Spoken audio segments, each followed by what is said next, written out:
Olá, olá, meus alunos, boa noite a todos. Sejam bem-vindos aí ao Cafezinho com Soares, Direito Administrativo e o Covid-19. Direito Administrativo relacionado com o coronavírus. Boa noite a todos aí que já estão aqui nos acompanhando. Melissa, Abda, Ana Paula, Tanael, Bárbara, Diego, George, Leonardo, Loana, Raíssa, Sheva e Shirley. Todo mundo aqui presente nesse dia para compreender o direito administrativo relacionado ao Covid-19. Esse momento aí muito tenso, podemos dizer assim, que o país está passando. A gente não sabe perspectivas de futuro, como é que vai ser. Tem muita gente perguntando por edital. Os editais continuam mantidos. Aqueles que já estavam previstos continuam mantidos. Pode ter algum atraso, adiar alguma coisa por conta da quarentena, isolamento, mas acredito que não vai prejudicar tanto isso daí. O que eu quero destacar para vocês é o seguinte: a aula de hoje eu não vou criar teorias, eu não vou trabalhar tipo assuntos que ainda podem ser modificados, porque recentemente na ADI 6363 o ministro Ricardo Lewandowski ele deu uma posição monocrática. Ele já voltou atrás na decisão dele. Essa decisão tem que ir para o plenário. Então, tipo assim, para efeitos de concurso, isso daí não tem muita aplicação, só depois que for para o plenário, tiver reconhecimento geral e assim por diante. Então, a aula de hoje é voltada para concurso público. Não é para debater muita teoria, essas coisas que estão surgindo muito, não. Eu quero pegar o que está surgindo, o que as coisas, porque assim, o coronavírus ele ressurgiu alguns princípios, alguns institutos do direito administrativo. Tem dois que eu não vou nem trabalhar na aula de hoje, vou trabalhar na aula de quinta-feira, que é o direito constitucional e o Covid-19, que é a requisição administrativa e a contratação temporária. Eram temas que não eram muito tratados em provas, você não visualizava muito na prática, e com o coronavírus isso daí ganhou força muito grande. Então, a aula de hoje é voltada para concurso público. Vou relacionar o que está acontecendo na atualidade com o que pode cair na sua prova. Beleza? Só passando aqui o nosso cronograma das aulas. Já aconteceu Segurança Pública e Emenda Constitucional 104. Aula de hoje, Direito Administrativo e o Covid-19. Dia 16, Direito Constitucional e o Covid-19. 21, súmula vinculante 3 do STF. Muito importante essa súmula vinculante. Você que estuda aí para concurso de tribunais, PRF, Polícia Federal, não pode perder essa aula aqui. Dia 23, regime próprio de previdência e emenda constitucional 103. 28, súmulas 633, 634 e 641 do STJ são as últimas súmulas que foram publicadas relacionadas ao direito administrativo. Dia 30, acumulação de cargos e a emenda constitucional 101. E dia 5, Estatuto dos Servidores Públicos do Piauí, a Lei Complementar 13, aqui voltado para o concurso do TCE do Piauí. Se você tiver algum assunto aí que queira, professor, trata isso aí no cafezinho, pode falar comigo que eu vou incluir. Esse daqui, se eu não me engano, a pessoa que pediu está até aqui. Se eu não me engano, foi a Raíssa que pediu o Estatuto dos Servidores Públicos. Olha, tá aí, fui eu, comprovando aí. Pediu e eu já incluí aqui no nosso cronograma das aulas. Então, se você também tiver, professor, tem aquele assunto que eu não compreendi, tem aquele assunto que eu sempre fico na dúvida, joga aí que eu vou trabalhar ele e trazer em forma do cafezinho. Então, eu separei 8 temas.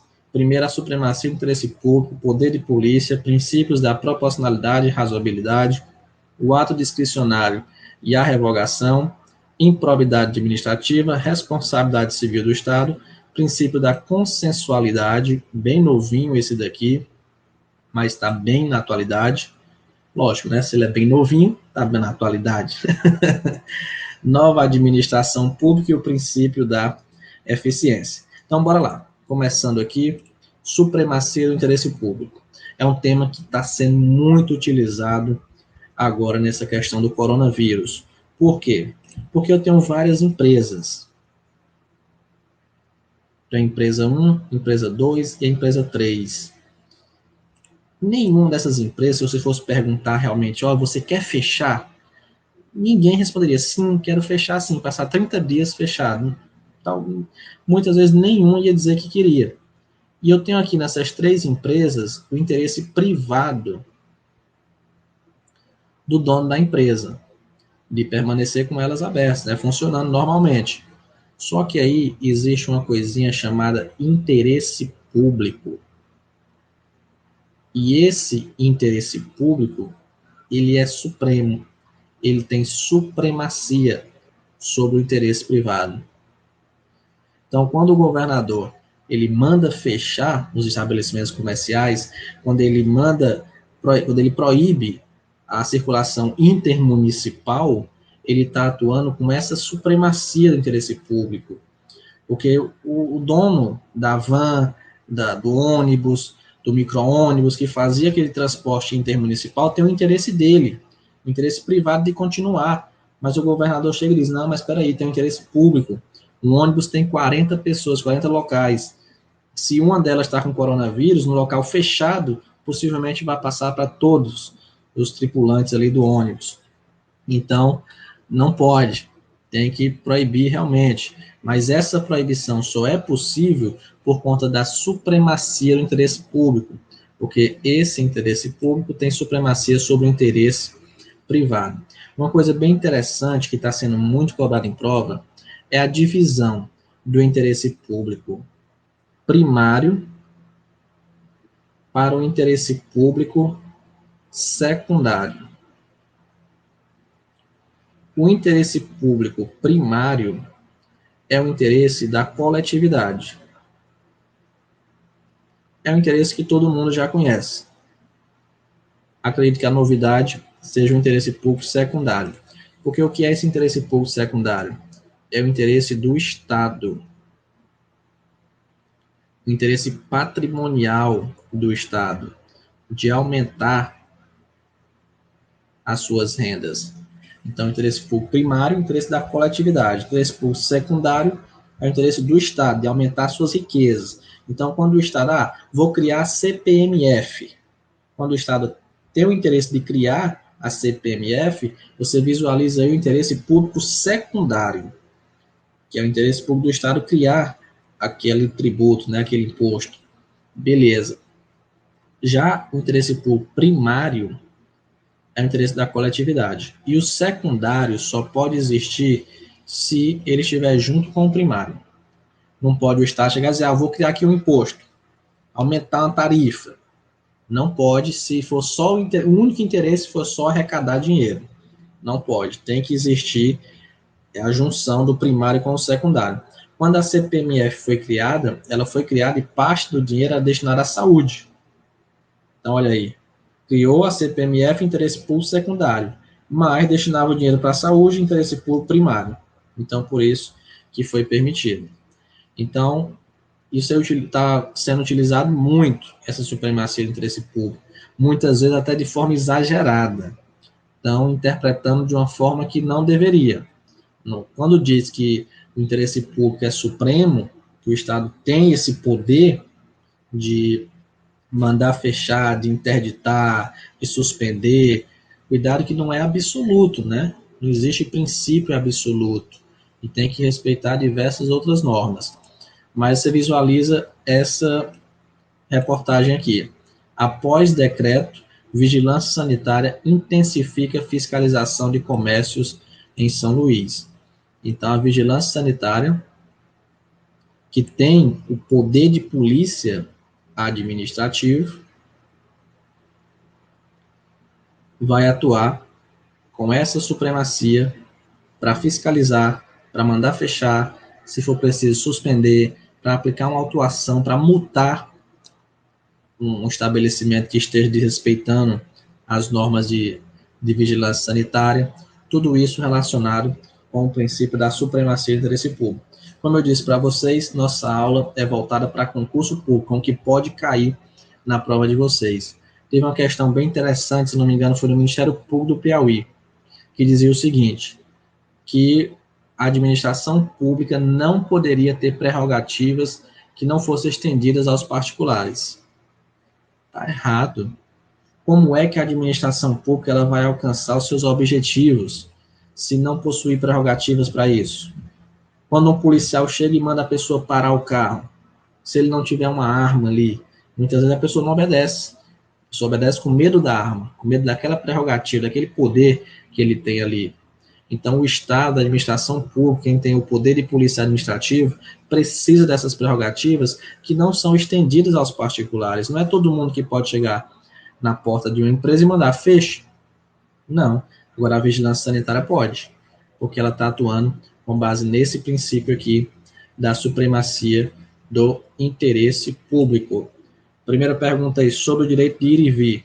Isso daí eu vou tratar na aula de quinta, que está mais relacionado com o direito constitucional, mas não gosto nunca de deixar o aluno sem resposta. Para não deixar você sem resposta, o direito de ir e vir. Pode ocorrer a restrição, isso aí pode. Agora, essa questão da prisão, de você prender uma pessoa porque está na rua, isso daí, nas situações atuais, já não é possível. Agora, a restrição, sim, porque não existe direito absoluto. Nem o direito à vida ele é absoluto.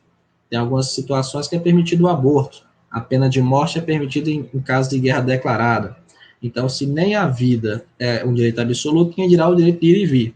Pode ser restrito? Pode sim, pode sofrer restrições como isolamento, quarentena. Agora, prender uma pessoa já é uma situação bem complicada e aí já foge muito dos limites constitucionais. Beleza? Firmino disse que vai prender. Tá, olha, uma coisa assim, está acontecendo muito. Estão desrespeitando demais a Constituição Federal, estão desrespeitando demais as normas, como disse, tem muita gente utilizando esse princípio aqui para tudo. Ah, supremacia é interesse público, então pode tudo, porque é o interesse público que está envolvido. Não, calma aí. Não é assim também não, tem que analisar tudo bem direitinho, para não ocorrer excessos aqui. Beleza? Então, outro tema aí, muito importante, que com certeza vai chover aí em provas, é o poder de polícia administrativo. Sempre eu estou trazendo uma reportagem para explicar o tema. E aí, essa reportagem diz o seguinte: ainda de acordo com o decreto, os estabelecimentos que insistirem em abrir durante o período de quarentena podem ser advertidos, interditados parcialmente ou totalmente e receberem uma multa que pode variar de 2.000 a 1,5 milhão, o prêmio do BBB, 1,5 milhão de reais. Então, essa questão aí de ser advertido, de ser interditado parcialmente, de ser interditado totalmente, de receber uma multa, isso daqui está relacionado aí com o poder de polícia da administração. Esse poder de polícia, ele possui alguns atributos que eu vou trabalhar com vocês aqui agora. Os atributos do poder de polícia, você vai lembrar de dica. E a dica é a própria dica. Por quê? Discricionariedade.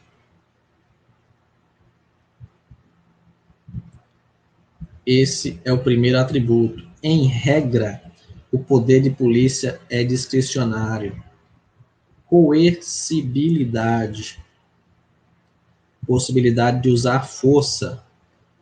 Eu observei hoje, teve uma notícia dessa.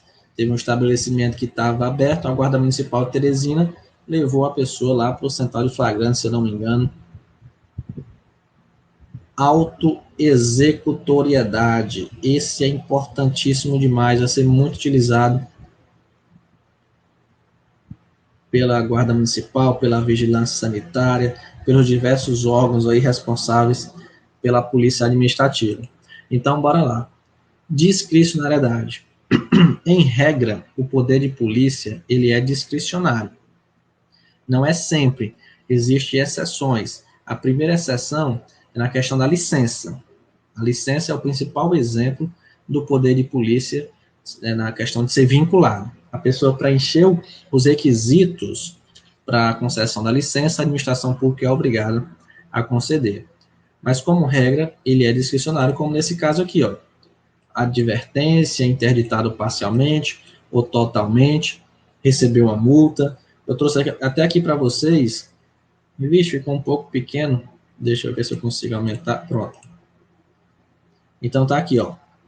sem prejuízo das sanções de natureza civil ou penal cabíveis, pode sofrer as penalidades de quê? Advertência, multa, apreensão, inutilização, interdição, suspensão. Então, são várias penalidades aí. Isso daqui é discricionário. Isso aqui é a lei dizendo, olha, pode aplicar uma advertência, pode aplicar uma multa, pode apreender o produto, pode interditar, pode suspender. Isso daí é uma forma do poder de polícia discricionário. Quem é que vai lá na situação? O agente é que vai analisar, vai aplicar o princípio da proporcionalidade, vai aplicar o princípio da razoabilidade, e ele vai escolher se ele vai multar ou se ele vai suspender, se ele vai aplicar uma advertência ou se ele vai interditar. Então, primeiro requisito aí, primeiro atributo, a discricionariedade, está relacionado com isso daí. Coercibilidade, eu já expliquei. Autoexecutoriedade, esse daqui é importantíssimo, muito cuidado com ele. Por quê? O que é a autoexecutoriedade? A autoexecutoriedade é a possibilidade da administração pública autoexecutar a sua conduta, sem a necessária anuência prévia do Poder Judiciário.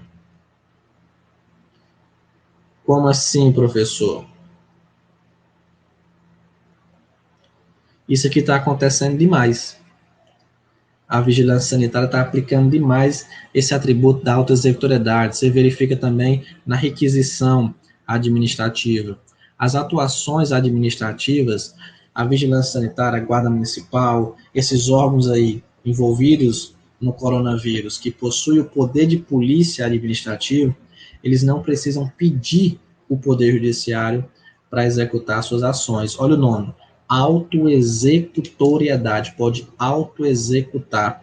Então, a vigilância sanitária chegou, viu um estabelecimento que está desrespeitando as normas, bufa, ela pode ir lá interditar, suspender, multar, não precisa. Opa, eu vi, bora lá no Poder Judiciário, bora pedir o juiz, para ele dar um mandado aqui para suspender, para interditar, não. O poder de polícia tem esse atributo, que é o atributo da autoexecutoriedade, poder autoexecutar as suas condutas sem precisar pedir ao Poder Judiciário.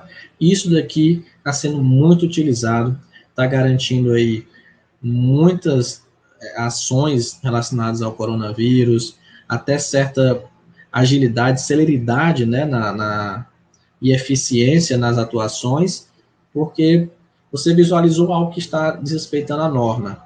Você já pode tomar uma providência ali, já pode autoexecutar, você não precisa pedir o Poder Judiciário, esperar uma decisão judicial para depois fazer, isso daí já garante uma eficiência muito grande, uma rapidez, que é o que muitas vezes é necessário nesse momento, né? Porque você imagina o seguinte, imagina que a vigilância sanitária chegou em um local e está lá a aglomeração de pessoas. Aí fosse preciso ela ir lá no juiz. Seu juiz, eu vi ali um local que está com aglomeração de pessoas, me dê aí uma decisão, me dê aí um mandado para eu poder ir lá fechar aquele estabelecimento.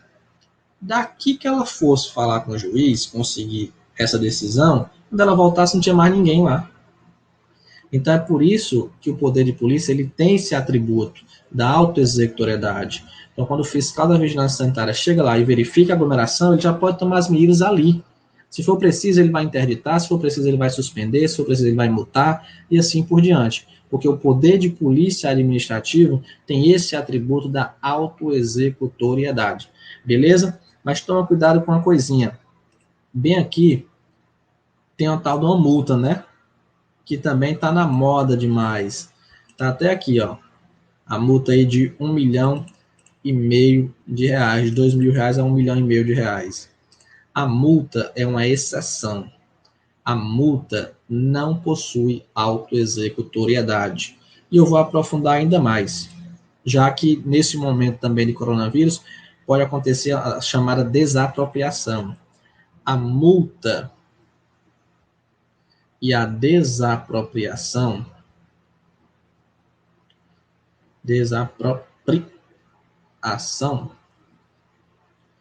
não possuem autoexecutoriedade.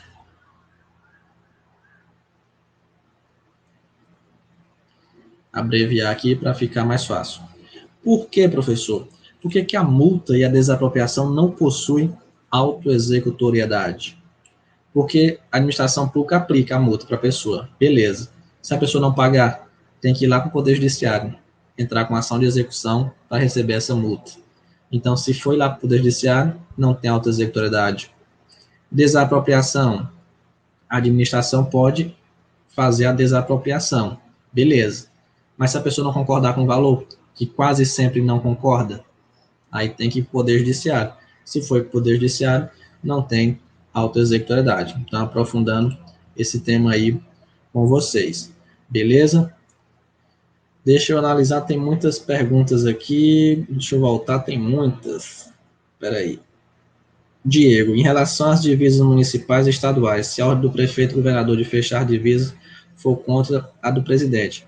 Esse tema também é na quinta-feira, porque assim, eu separei, como eu trabalhei direito administrativo e o Covid, e direito constitucional e o Covid, esse tema de divisão de competências está mais relacionado com o direito constitucional. Então, eu vou trabalhar na quinta-feira isso daí. Essa questão do Estado, do prefeito, do presidente, está lá no artigo 22 da Constituição Federal. Mas só lembrando que esses entes são autônomos, né? A União, Estado, Distrito Federal, os municípios são autônomos. A Sheva, artigo 2 de quê? É a Lei da Vigilância Sanitária, a 6497, se eu não me engano. Deixa eu ver mais. Ábida. Professor, essa questão da multa me causa muita dúvida. Já li que a aplicação de multa tem auto-executoriedade, mas a cobrança não. Se a questão, Ábida, aprofundar a esse ponto, pode sim pensar dessa forma, igual a desapropriação. Por quê? Quando a administração pública ela chega e vai desapropriar uma casa, ela precisa pedir por Poder Judiciário? Não, ela vai lá e diz, a casa está desapropriada. Só que a pessoa não concorda com a desapropriação. E aí vai para o Poder Judiciário. Então é por isso que é falado que a desapropriação não possui auto-executoriedade. Da mesma forma, a multa. Quando a administração pública vai aplicar uma multa, ela não pede para o Poder Judiciário. Uma multa de trânsito, uma multa ambiental, uma multa da vigilância sanitária. Mas, se a pessoa não pagar, ela tem que ir para o Poder Judiciário. Então, as questões costumam cobrar dessa forma, dizendo que multa e desapropriação não possuem auto-executoriedade, de forma bem geral. Se a questão aprofundar a ponto do que você está falando, da questão da aplicação e da cobrança, está correto dessa forma também. Beleza? Isso daí foi uma questão que você viu, compreendeu? Ábida. George, exigibilidade. Sim, a multa possui exigibilidade, que até dito é meios indiretos. Não é meios diretos de você alcançar o seu objetivo. Beleza? Então, dando continuidade aqui, tudo beleza? Já respondi. Sempre eu vou dar uma paradinha, olhar aqui as dúvidas de vocês. Não dá para ficar parando sempre, porque senão vai perder o andamento da aula, mas pode mandar que eu sempre vou estar voltando como eu voltei agora. Beleza? Então, finalizamos aí essa questão dos atributos do poder de polícia administrativo. Uma coisa também que eu observo que pode ser questão de prova. Seguinte, isso aqui, muita gente, quem é meu aluno vai acertar tranquilamente aí, a grande maioria aqui é meus alunos. O que está acontecendo muito, o PROCON municipal, né? Chega numa farmácia, a farmácia está vendendo álcool em gel, está vendendo luvas, máscaras por um preço absurdo. Aí o PROCON vai lá, puf, aplica uma multa para aquela empresa. As provas podem pegar isso daí, trazer uma situação hipotética e perguntar: essa multa é decorrência de qual poder administrativo? Decorrência do poder de polícia administrativa. Agora o seguinte, olha a outra situação. Uma empresa ganhou licitação para fornecer álcool em gel para a Secretaria de Saúde. E essa empresa aumenta o preço do álcool em gel. E com isso ela recebe uma multa. Aí a prova vai perguntar qual poder está relacionado aí. Nesse caso é o poder disciplinar e não mais o poder de polícia. Então observa, a conduta foi a mesma. A conduta foi aumentar o preço do álcool em gel e com isso recebeu uma multa em decorrência disso. Na primeira situação, foi aplicada para os particulares em geral. Chegou numa farmácia, chegou no supermercado, viu aquilo ali, bufa, o PROCON fez a multa. Fez a autuação que depois gerou a multa. Isso é poder de polícia. Agora, se a empresa ganhou uma licitação e ela aumentou o valor do álcool em gel, Como a licitação, ela tem um vínculo com a administração pública. Se ela tem um vínculo com a administração pública e recebeu uma multa, recebeu uma sanção, essa sanção já é decorrente do poder disciplinar da administração pública. Então, cuidado com isso aí também, eu observo como uma forte questão de prova. Beleza? Outro tópico que eu quero trabalhar com vocês, princípio da proporcionalidade e razoabilidade. É muito forte nas próximas provas de concurso.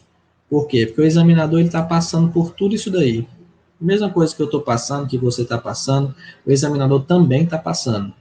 E ele está analisando isso daí tranquilinho, só esperando fazer as questões. Eu estou aqui só alertando vocês as próximas questões de concurso público.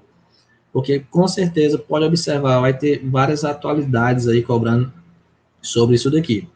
Novamente, o artigo 2º da Lei da Vigilância Sanitária, que ele vai trazer quais são as penalidades que podem ser aplicadas, né? Advertência, multa, apreensão, interdição, suspensão de vendas, cancelamento de registro de produto, interdição parcial, total, proibição de propaganda e assim por diante. O fiscal da Vigilância Sanitária, quando ele vai aplicar essas punições aqui, quando ele vai analisar qual sanção ele vai aplicar, ele tem que analisar o princípio da proporcionalidade e razoabilidade. Como assim? Ele tem que perceber, olha, é a primeira vez que esse estabelecimento está sendo fiscalizado, tinha ali 4 pessoas aglomeradas ali, não vai aplicar uma advertência, é proporcional, é razoável, aplicar aqui uma advertência, uma multa e pronto. Não é proporcional, não é razoável, a primeira vez que está fiscalizando, tem 4 pessoas, não é nem uma aglomeração assim muito grande, 4 pessoas ali conversando, bufo, interdita, acabou, fecha tudo.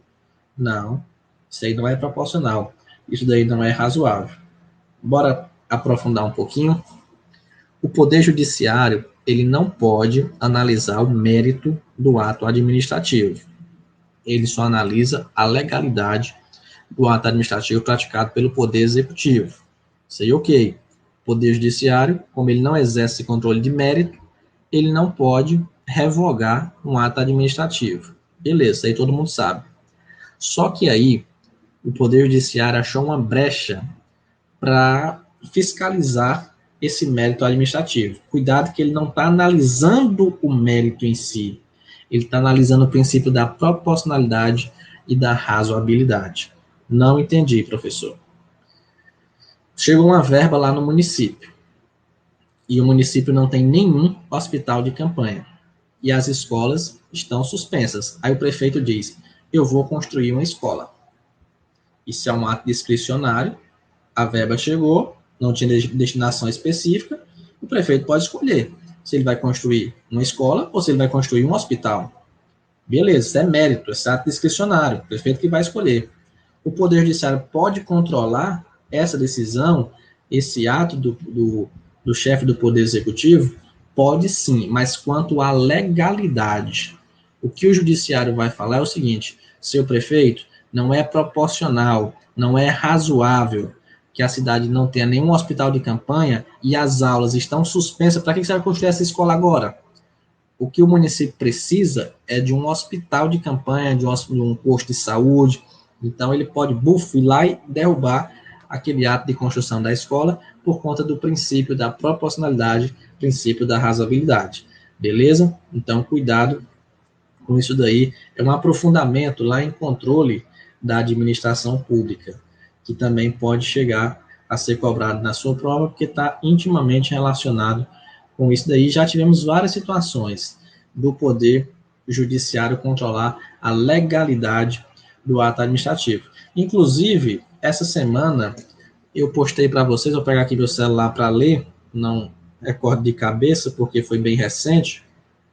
Eu postei no Instagram o seguinte trecho que eu peguei de um ADI. Cadê? Sumiu. Eu acho que eu mandei. Não, eu mandei foi no grupo do desafio. Espera aí. Se alguém tiver aí, me mande para não perder tempo. É muitas... Cadê? É ao vivo mesmo?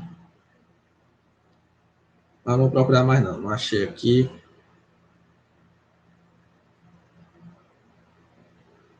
Se alguém achar no grupo desafio aí, posta aqui nos comentários, por favor. Mas eu vou falar, eu queria falar bem direitinho, mas eu vou falar a essência da decisão. Era o seguinte, que os atos discricionários do presidente da República, do chefe do Poder Executivo, inclusive suas omissões, podem sofrer controle jurisdicional. Ah, eu já sei onde é que eu vou encontrar isso aí. Espera bem aí. Que aí eu vou falar bem direitinho. Rapidinho, não saia daí.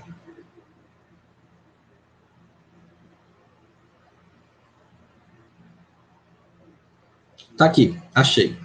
Pronto.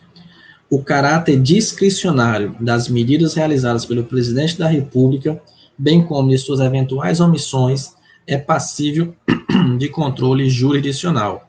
Vou ler de novo. O caráter discricionário das medidas realizadas pelo presidente da República, bem como de suas eventuais omissões, é passível de controle jurisdicional. É o trecho da DPF 672 de 2020. Isso aqui é a questão certa nas provas. Então, esse aqui foi agora com o coronavírus. Essa DPF foi recente, foi agora em março de 2020. Então, o examinador está só pegando esses trechos. Isso daqui eu considero uma questão certa na banca CESP. Esse caráter discricionário das medidas pode sofrer controle jurisdicional? Pode sim, mas é quanto à legalidade e não contra o mérito. O ato discricionário ele sofre controle jurisdicional quanto à legalidade e não quanto ao mérito. Então, beleza, cuidado com isso daí, muito importante para a prova de vocês. E já que eu estou falando do ato discricionário, vou falar disso daqui, ato discricionário e revogação.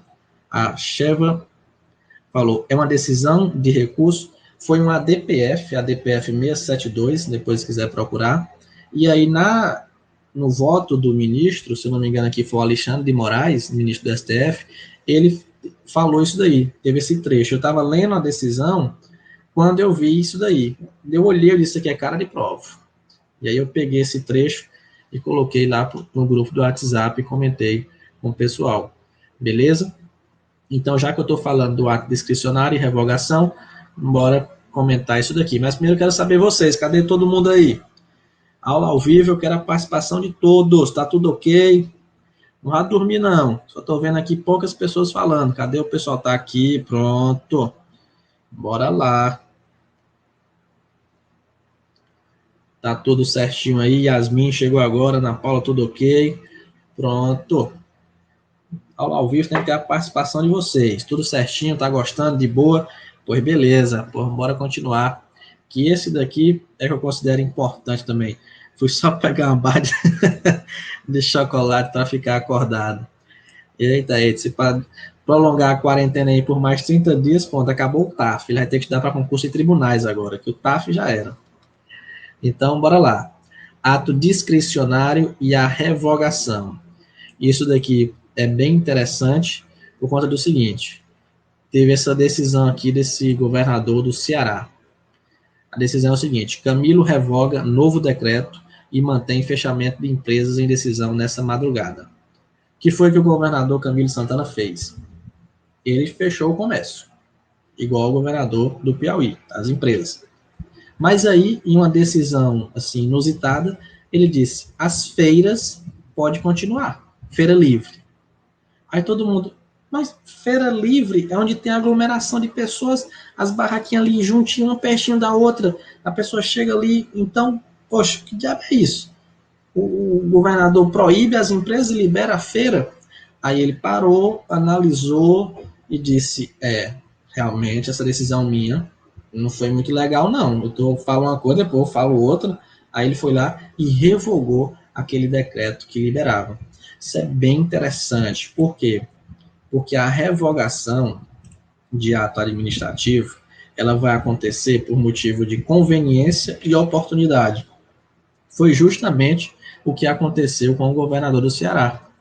Ele analisou, Opa, não é conveniente, não é oportuno. Como é que, em um momento que não pode ocorrer aglomeração de pessoas, eu estou liberando? Não, então não é conveniente, não é oportuno esse decreto aqui. Ele foi lá e revogou. Então a revogação é por motivos de conveniência e oportunidade, tem como base o princípio do interesse público, da supremacia do interesse público. Quem é que tem competência para fazer a revogação? Apenas a administração pública. O Poder Judiciário não pode revogar um ato praticado pela administração pública. O Poder Judiciário só revoga um ato praticado por ele próprio. Aí sim, só o próprio poder que editou o ato é que pode realizar a revogação. Os efeitos da revogação ex nunc, não retroage, é daqui para frente.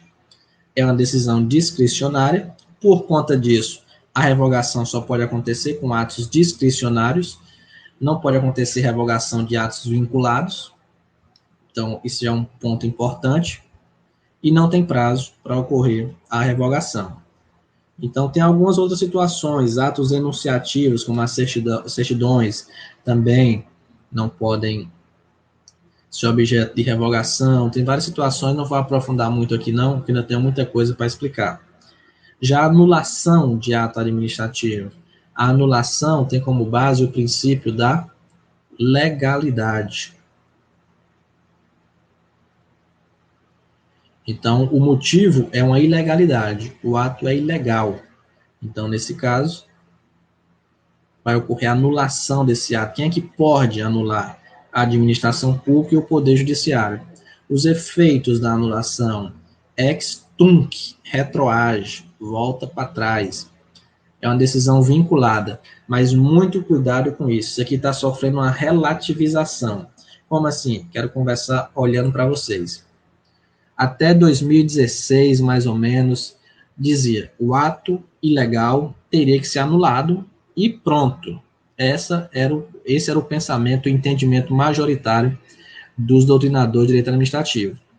Mas isso aí vem mudando e vem tomando força uma teoria chamada, cadê o que está limpo não, pronto, estabilização dos efeitos do ato administrativo. Essa teoria pode ser aplicada no coronavírus. Professor, me explique, vou explicar. O ato ilegal, decisão vinculada, tem que ser anulado. Esse era o pensamento.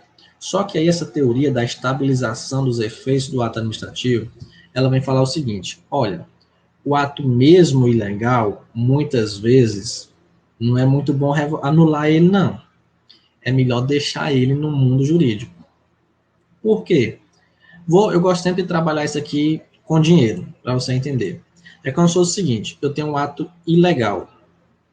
Esse ato ilegal está me dando aí um prejuízo de 5 mil reais. Ok, o ato é ilegal, então eu vou anular. Ah, mas se eu anular esse ato, vai causar um prejuízo de 500 mil reais. Aí, opa, peraí. Vamos analisar com calma, né? Já mexeu muito aí no dinheiro, vamos analisar se realmente precisa anular. Então, essa teoria é basicamente isso. Ela está preocupada com os efeitos que o ato vai produzir.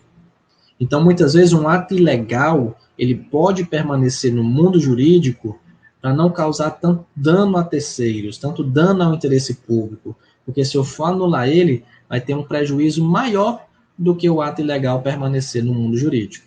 Essa é a teoria da estabilização dos efeitos do ato administrativo. Ela vai relativizar essa anulação do ato administrativo. Então, muito cuidado, é uma teoria nova. A banca FGV já cobrou isso daqui, banca CESP também já cobrou, banca CESP já cobrou 2 vezes, perguntando, primeiro perguntou o conceito, depois perguntou qual o princípio estava relacionado, aí você pode encaixar o princípio da segurança jurídica, o princípio da proteção à confiança, porque o princípio da segurança jurídica, ele vai trazer essa estabilidade das relações jurídicas. Ele não quer causar essa instabilidade, né? Que é o que muito está se causando nesse período de coronavírus, é a instabilidade. Por quê? Porque muitas vezes o prefeito diz uma coisa, o governador diz outra, o presidente diz outra, o ministro diz outra, o deputado diz outra, então fica assim uma coisa que não tem realmente aquele discurso uniforme e causa uma insegurança jurídica muito grande. E o direito administrativo, ele não quer isso. O direito administrativo quer a segurança, quer a estabilidade, tudo bem bonitinho, tudo dentro da legalidade. Beleza? Então, anota isso daí, porque é importante. A anulação pode acontecer com os atos discricionários e vinculados, e a anulação tem um prazo de 5 anos para terceiros de boa fé. Se tiver de má fé, eu não vou ter a aplicação desse prazo aqui. Tranquilo? Então, cuidado com isso daí.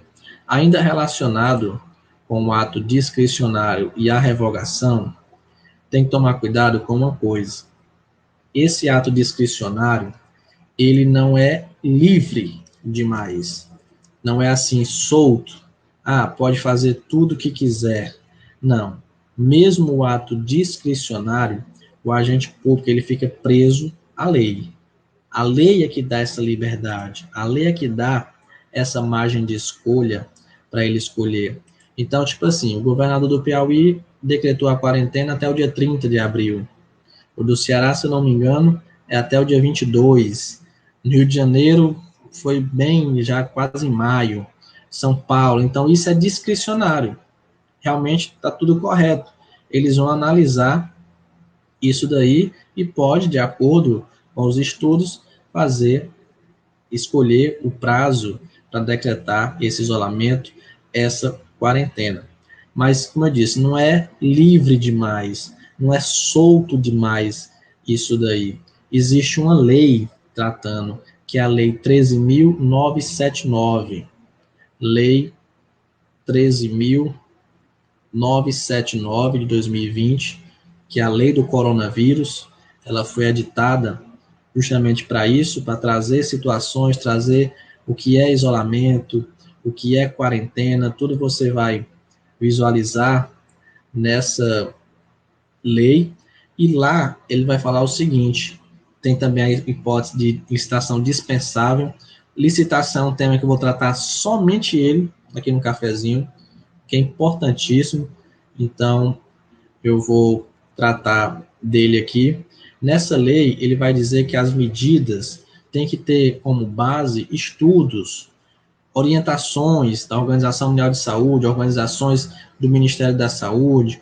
Então, tipo assim, se, vamos supor, no Piauí não tem nenhum caso, nenhum, mas o governador decidiu decretar quarentena até junho, 30 de junho. O ato é discricionário. É, mas aí ele não respeitou o princípio da proporcionalidade, ele não respeitou o princípio da razoabilidade. Como é que não tem nenhum caso e a quarentena vai até junho? Não é proporcional, não é razoável. Então tem que ficar preso à lei, ele tem que comprovar isso daí. Não, os estudos, está aqui, tem orientação, tem aquilo outro. Aí sim, aí não, tem orientação dizendo que tem que ser dessa forma, então eu vou fazer assim, beleza.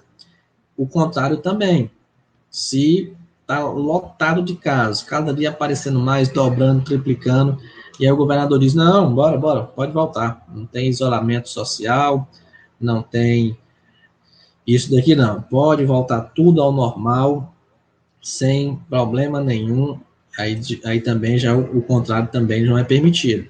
E esse contrário, tipo assim, o gestor, o prefeito, o governador que liberar a quarentena, ele pode responder por improbidade administrativa. Olha o perigo. Então, aqui é outro tema forte de prova no direito administrativo. A Procuradoria, essa aqui é a Procuradoria do MPF, Ministério Público Federal, vê improbidade em afrouxar quarentena do coronavírus com hospitais despreparados.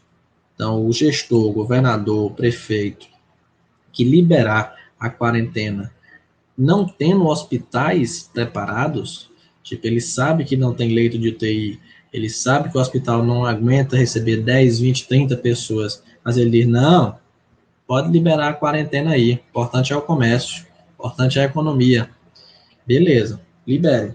Mas se der problema, você pode responder por improbidade administrativa. Agora, se não, se ele comprovar, olha, tá aqui, tem condições, pode ter 10 mil pessoas que eu consigo sustentar aqui no hospital. Aí pronto. Se ele conseguir comprovar que ele tem condições, beleza. Então, não vai ser improbidade. O que vai ser improbidade é ele liberar, afrouxar, como foi falado aí na própria palavra da Procuradoria, a quarentena do coronavírus com hospitais despreparados. Isso aqui eu acho muito forte para fim de prova. Trazer uma situação hipotética, alguma coisa do tipo. Porque lá na Lei 13.979 é dito que as medidas vão ser tomadas com base em evidências científicas, análise, informações estratégicas de saúde, devendo ser limitadas no tempo e espaço ao mínimo indispensável à promoção e preservação da saúde pública aí. Então, tem que respeitar essas evidências científicas, essas análises, essas orientações que estão sendo feitas aí pela Organização Mundial, pelo Ministério da Saúde. Se fizer algo que não esteja aí enquadrado no que está sendo determinado, pode responder por improbidade administrativa. Beleza? Vamos passar para outro tópico aqui. George, atenta contra os princípios. George, não foi dito pela Procuradoria, mas eu considero que pode ser duas hipóteses. Primeiro, a mais forte é atentado contra os princípios. Vai violar o princípio da dignidade da pessoa humana, e aí você consegue enquadrar duas outras, porque é improbidade administrativa que atenta contra os princípios da administração, a tortura de preso em delegacia, foi considerado já pelo STJ, a tortura de preso em delegacia de polícia é ato de improbidade que atenta contra os princípios da administração, e o assédio sexual de professor da rede pública contra seus alunos. Então, o professor que assedia sexualmente, professor da rede pública, lógico, né, de ensino, se for rede privada, não tem improbidade. É improbidade administrativa que atenta contra os princípios da administração. Então, nesse caso aqui, eu consigo ver também atentar aos princípios. Agora, cuidado.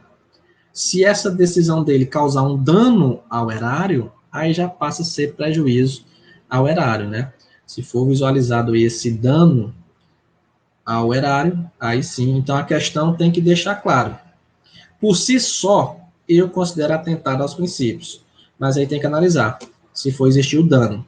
Porque se existir o dano à administração pública, aí é prejuízo ao erário. E muitas vezes vai existir o dano, né? Porque liberou a quarentena, não tem hospitais suficientes, não tem leito de UTI suficiente, não tem respirador suficiente. Aí liberou, a população adoeceu, vai para o hospital, aí vai ter que fazer compras ali, vai ter que fazer inúmeras coisas que vai causar um prejuízo para a administração pública. Beleza? Entendido aí? Agora eu vou para um tópico bem importante. Esse daqui também eu considero muito importante e pouca gente está falando. Por isso que é importante. O examinador de vocês, que vai fazer a prova de vocês, ele tem Instagram, ele tem Facebook, ele tem WhatsApp, ele está vendo tudo isso daí. Então, ele está observando que quase nenhum professor de direito administrativo está tratando sobre esse tema. Licitação, isso daí, isso é só você procurar, que tem vários professores falando sobre licitação.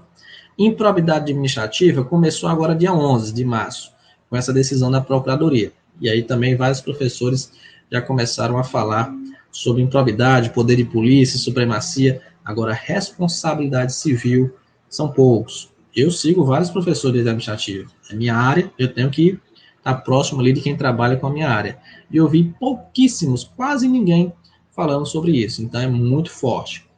E aqui, deixa eu só procurar a tela. De tarde. Ah, tá. Peraí. Esse tema, quem tem aí a minha apostila de Direito Administrativo para concursos policiais, o volume 1, na página 60, que vai tratar de responsabilidade civil do Estado, eu já falei sobre isso daqui.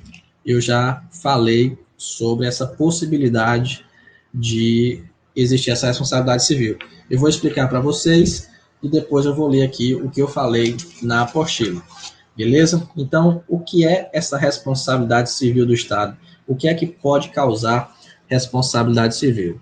O seguinte, o que pode ser feito? Vamos imaginar o seguinte, o Estado manda fechar os estabelecimentos comerciais. Por si só, porque assim, a responsabilidade civil do Estado, ela pode acontecer por atos lícitos ou por atos ilícitos. Ilícito é um ato ilegal, causou um dano, a administração vai ter que fazer o ressarcimento. Mas um ato lícito, muita gente tem dúvida nisso. Mesmo um ato legal, pode existir responsabilidade civil do Estado. Aqui eu vou ter como base o princípio da legalidade, aqui eu vou ter como base o princípio da isonomia. Como assim, professor? Quando a administração pública, ela determina, o governador determina o fechamento das empresas. Então, várias empresas sofreram um dano, logicamente. Mas a administração pública não é assim, não é garantidor universal, né? Não é todo mundo que vai sofrer um dano que a administração pública vai fazer o ressarcimento. Não é assim. Não é fechei minha empresa, indenização, não, assim é quebrar o Estado. Então, quando o Estado manda fechar aquelas empresas, tipo assim, mandou fechar 200 empresas dentro do Estado, todas elas estão sofrendo estão suportando o mesmo dano, né? Que é o prejuízo de ficar vários dias aí fechadas. Beleza, até aqui não existe responsabilidade civil do Estado. Por quê? Porque esse ato é legal, é lícito e está tomando como base o interesse público. Está tomando como base o coronavírus. Ok, mas aí você tem que tomar cuidado com uma coisa. Aí vai surgir duas hipóteses aqui de responsabilidade civil do Estado. A primeira é quando uma empresa suportar um dano maior do que a outra. Como assim, professor? Tipo assim, mandou fechar 200. Ok, são 200 empresas na mesma situação. Não vou garantir responsabilidade e indenização para 200 empresas, vai quebrar o Estado.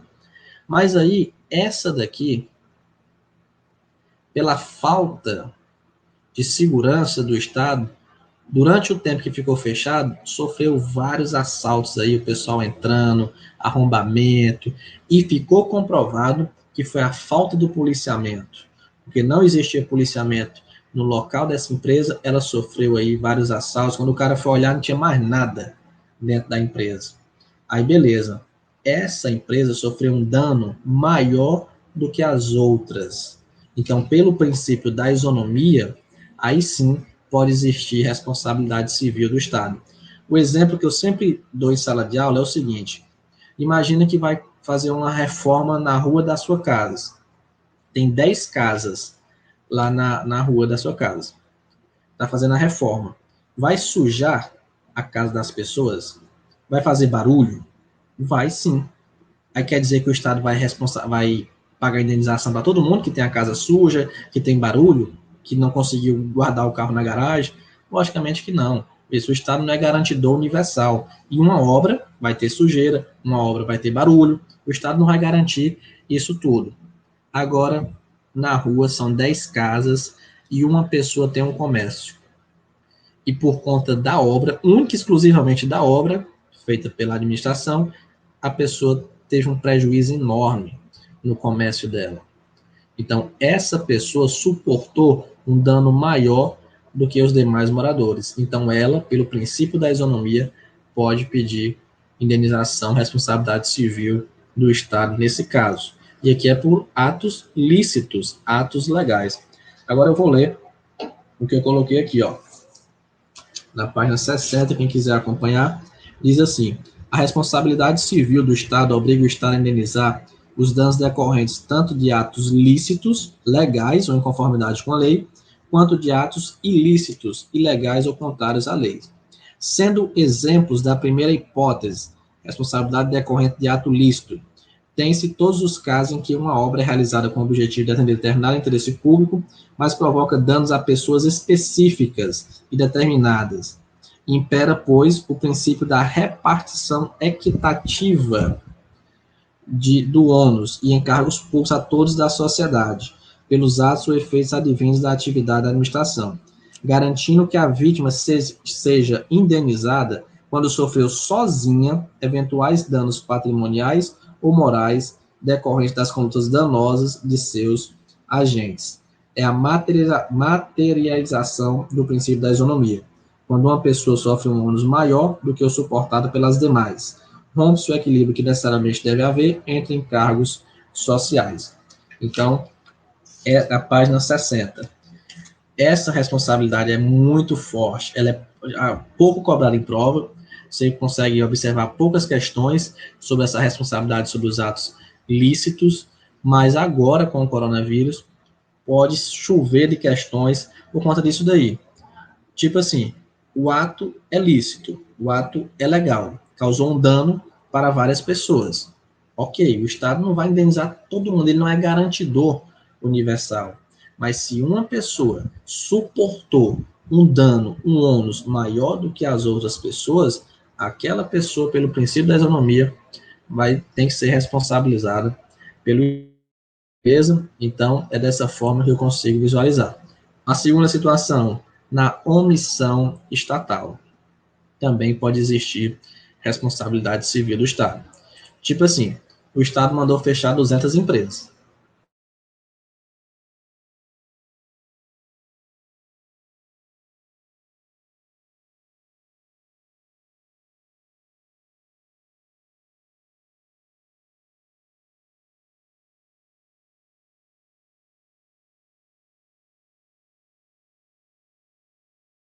Empréstimos, incentivos, o próprio fomento para essas empresas. Não trouxe aí situações que eu acho que travou, né? Aqui também eu percebi.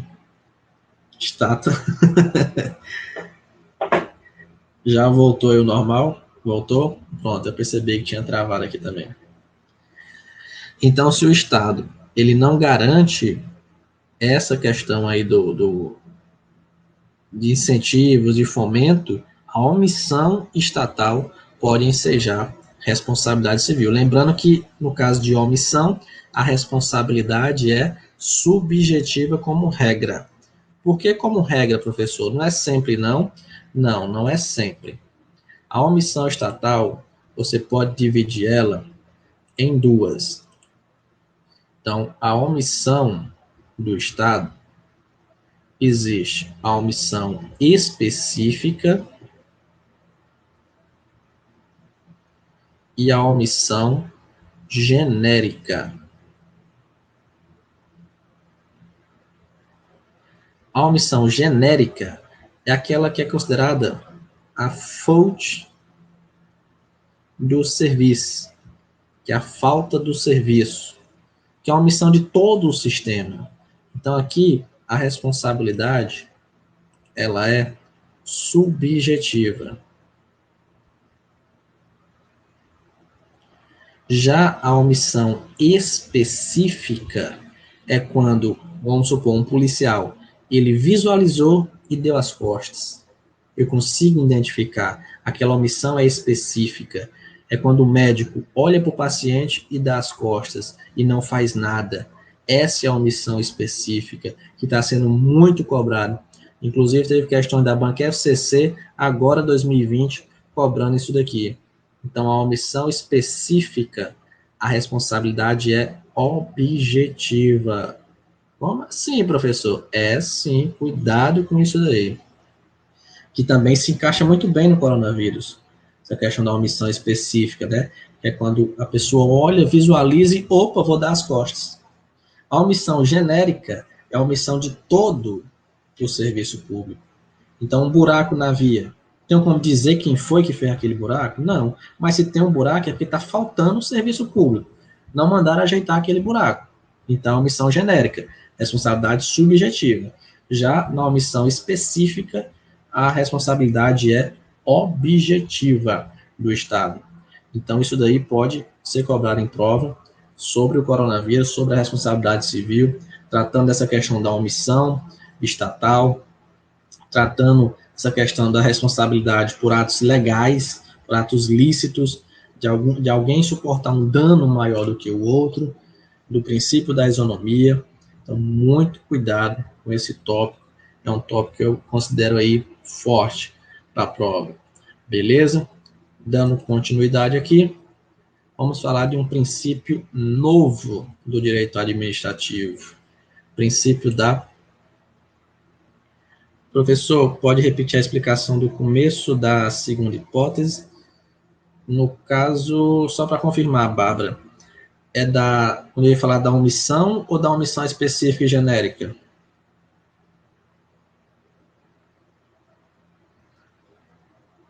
Da omissão. Então, voltando aqui, explicar novamente. A segunda hipótese que eu estava falando é na questão de omissão estatal.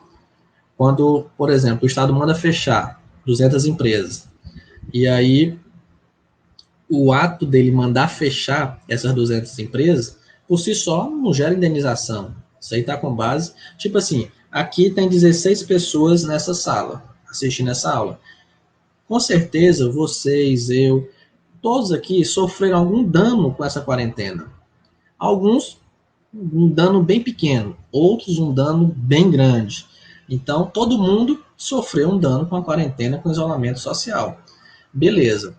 Agora, se o Estado manda fechar as empresas e ele não garante o fomento, ele não garante o incentivo para aquela empresa possa continuar, dê um subsídio, para um incentivo fiscal, seja lá o que for. Então, a omissão estatal pode ensejar a responsabilidade civil do Estado, que pode acontecer muito nesses casos aí dessas empresas. Então a empresa fechou porque o Estado não deu subsídio, não deu garantias para ela continuar, o Estado só mandou fechar e pronto, por conta dessa omissão estatal, pode ensejar a responsabilidade civil do Estado.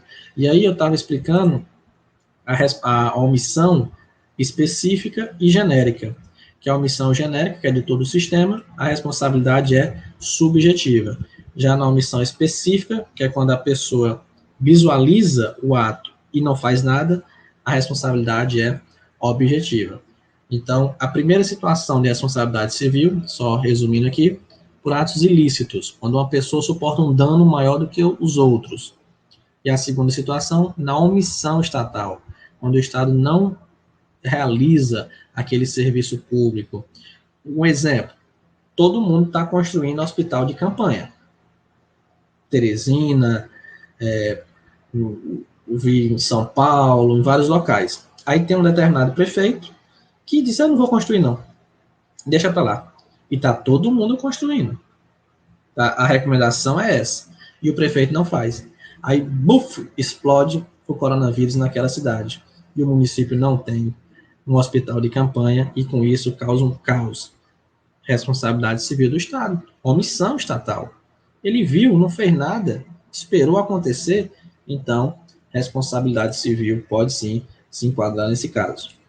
Esse princípio, consensualidade, um princípio novo aí no direito administrativo, alguns de vocês podem estar estudando pela primeira vez, mas ele está sendo muito utilizado. Ele está assim, indo pelo lateral ali, e daqui onde ele cai em prova, e quando ele cair vai pegar muitas pessoas, só não vai pegar vocês, que eu já estou explicando aqui. O que é esse princípio da consensualidade? Ele traz a participação popular para dentro das decisões administrativas. Só o que você escuta agora no coronavírus é a questão de comitê. Vai ter o comitê não sei de quê, o comitê daquilo outro, o comitê para tratar sobre isso daqui, o comitê para explicar o que o comitê vai fazer. São vários aí criados para tratar sobre essa questão do coronavírus. Esse comitê, essas reuniões que são feitas, tudo isso daí toma como base o princípio da consensualidade, porque ele vai tratar justamente isso. A decisão administrativa tem que tomar com base essa participação popular, tem que ser consensual.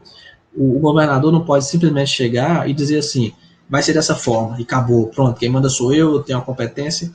Não, ele tem que escutar os diversos setores, tem que escutar o secretário de saúde, tem que escutar a participação do pessoal da vigilância sanitária. Então, esse princípio, ele traz isso daí, essa questão da participação popular, da consulta popular, ele traz a população para dentro da decisão administrativa. Como assim? Olha, eu vou tomar uma decisão, vou mandar fechar uma escola para construir um hospital. Ok, o governador pode fazer isso. Mas aí o princípio da consensualidade vai dizer o seguinte: governador, faça uma consulta popular, pergunte à população se ela concorda com isso daí, se ela vai achar interessante essa decisão. Aí ele vai lá, pergunta, a população vai dizer: ah, ok, concordo. Então ele escuta a população para tomar a decisão. Coisa que no direito administrativo era muito o caráter unilateral, né? Manda, obedece, manda, obedece, manda, obedece. Então esse princípio vem dizer: não, não é assim. Escuta mais a população, tem mais a participação popular dentro da administração, já que é um interesse público, então bora escutar a população. É isso que determina esse princípio aí, que é bem interessante e está sendo muito utilizado. Eu tenho conversado com muitas pessoas aí sobre esse coronavírus, porque é tempo de, assim, de muitas mudanças jurídicas. Então, a gente tem que conversar com várias pessoas, vários entendimentos, e conversei ontem com a professora direito administrativo, e a nossa conversa foi basicamente esse princípio aqui, da consensualidade. Essa decisão consensual da administração, essa criação de comitê, até mesmo para tirar um pouco a responsabilidade do gestor, né? Não foi ele sozinho que tomou aquela decisão. Ele escutou a população, ele escutou diversos setores, então isso é bem interessante. Outra coisa que também está sendo bem interessante aqui, essa nova administração pública, com aplicação clara do princípio da eficiência. Como assim, professor? O auxílio emergencial. A pessoa solicita sem sair de casa, cai na conta da pessoa sem a pessoa sair de casa. Isso daí nada mais é do que o princípio da eficiência. Se fosse administração burocrática, a pessoa tinha que enfrentar uma fila, pegar 200 milhões de papéis, e fazer isso, fazer aquilo outro, mas com o princípio da eficiência, essa questão da nova administração pública, de produtividade, de economicidade, tudo se resolve pelo celular. A pessoa solicita, cai na conta, ela gasta sem nem sair de casa. Então, isso daí é bem interessante. E várias outras situações, questão de meios de comunicação, né, que o próprio governo está utilizando, você visualiza isso daí, essa questão do princípio da eficiência, essa administração gerencial, que busca aí resultado, que busca produtividade, que busca economicidade. Todas essas palavras relacionadas com o princípio da eficiência. Foram esses temas que eu quis tratar com vocês nessa aula de hoje. Tem muita coisa ainda, tem requisição administrativa, tem licitação, que é uma aula específica só para licitação, tem a questão da contratação temporária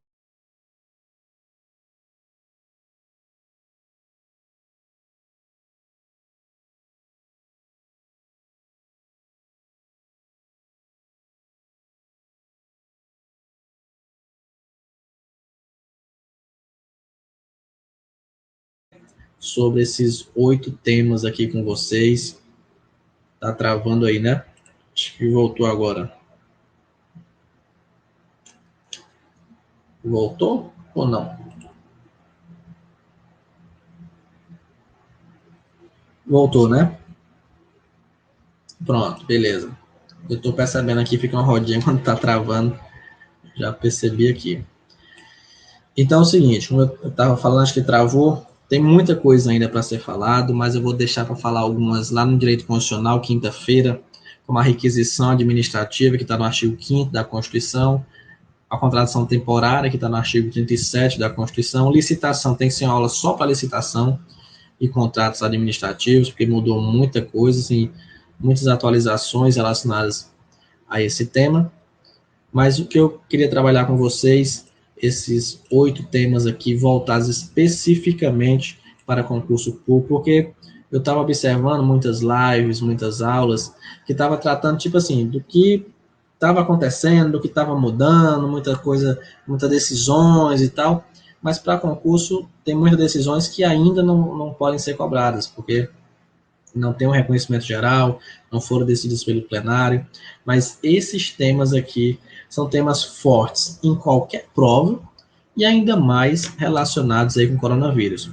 Vocês observaram que eu trabalhei sempre trazendo situações práticas, reportagens, o que poderia acontecer e explicando isso daí, como pode ser cobrado em prova, porque a aula é específica para concurso público, e espero ter contribuído aí com o estudo de vocês. Fiquem atentos a esses temas aí em prova, tem alguns que são bem fortes. E agora, quero ouvir vocês. Alguma dúvida, algum tema aí, alguma coisa que você queira acrescentar na aula de hoje? Pode falar. Deixa eu começar a ler aqui. Ana Paula, aula excelente. Grande abraço. Paulinha aí, minha amiga de infância. Sheva, eu sempre chamava Sheva, agora para chamar Sheva eu tô achando muito ruim. Sheva, muito obrigado. George, muito produtivo, eu que agradeço aí. Arrasou. Shirley, muito enriquecedora a aula, muito obrigado. Loana, muito obrigado. A Ábida também, excelente aula, professor. Bárbara, aula maravilhosa. Jardelina, aula muito produtiva, esclarecedora, muito obrigado, Jardelina. Mônica, como sempre, aula top, eu que agradeço.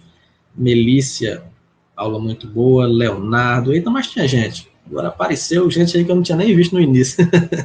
Coisa boa. Muito obrigado, Melícia, Leonardo, George. Consegui fazer mais uns lembretes para pegar na parede de estudo. Quero ver os memes aí depois. Atanaia, muito obrigado, foi show. Pois aguardo vocês na quinta-feira, Direito Constitucional e o Covid-19. Quero ver todo mundo lá. Agora, acho que tem, não sei se todo mundo aqui participa do grupo Desafio, né? Eu já abri lá, a aula de hoje, bem interessante, as questões em 2020 tem umas bem pesadinhas, né? Qualquer dúvida, pode entrar em contato e fica sempre alerta e sempre se atualizando, porque concurso público vai sempre ser vão sempre cobrar um tema que está na atualidade. E depois desse coronavírus, muita coisa aí vai ser cobrada em prova relacionada com ele. Beleza?